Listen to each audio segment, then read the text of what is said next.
উত্তর চব্বিশ পরগনার বর্ষিরহাটের হিঙ্গলগঞ্জ ব্লকের হাসনাবাদ 2 লেবুখালী রোডে হাতে প্ল্যাকার্ড, ব্যানার, ফেস্টুন নিয়ে 9টি গ্রাম পঞ্চায়েতের আইসিডিএস কর্মী সমিতির উদ্যোগে কেন্দ্র সরকারের বঞ্চনার বিরুদ্ধে প্রতিবাদ সভায় নামে। তাদের দাবি, গত 3 মাস ধরে আইসিডিএস স্কুলের শিশুদের খাদ্য ও গর্ভবতী মায়েদের পুষ্টিকর খাবার দিতে গিয়ে আমাদের সোনার গহনা বন্ধক রাখতে হয়েছে।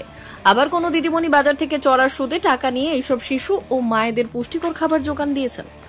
গত 3 মাস ধরে কোনো টাকা পয়সা আসে না। আমরা নিজেদের সংসার না চালিয়ে খাবারের যোগান দিয়ে গেছি নিজেদের পয়সায়।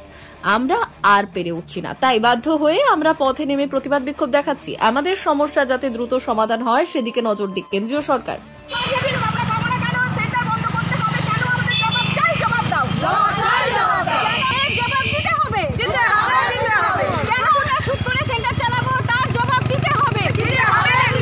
আমাদের সবজির বিল দিচ্ছে না, তার বিরুদ্ধে আমরা প্রতিবাদে নেমেছি।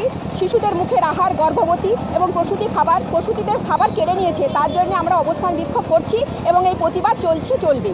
এবং এই প্রতিবাদ এটা হচ্ছে কালীবাড়ি, হিঙ্গলগঞ্জ কালীবাড়ির মোড়ে আমরা বিক্ষোভে এবং আমরা প্রতিবাদ করব এবং এটা লড়াই চলবে। কি নাম আপনার? প্রিয়াঙ্কা দাস সামন্ত।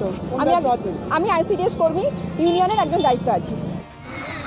আজকে আমরা বামফ্রন্টের আমলে একটা 400 টাকার ভাতা ছিল, ভাতা মানবিক মুখ্যমন্ত্রী বলে আজকের এই ব্যবস্থাটা করেছে।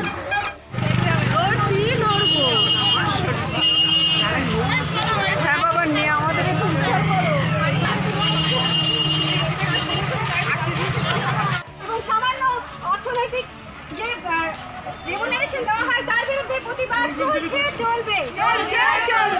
গর্ভবতী মাদের আহার কেড়ে নেওয়া হলে কোনো জবাব চাই, জবাব দাও।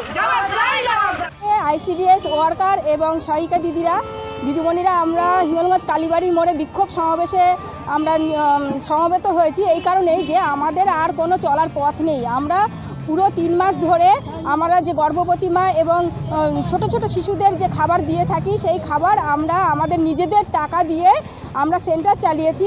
আমরা নিজেদের সোনার দুল, কানের বন্ধক দিয়ে এবং আমরা দেখা যাচ্ছে সুদ করেও কেউ কোনো দিদিমণিরা আমরা নিজের সংসার না চালিয়ে আমরা আজকে কিনা আমাদের স্কুলে সেন্টারের বাচ্চাদের খাবার জুগিয়ে গেছি। কিন্তু এখন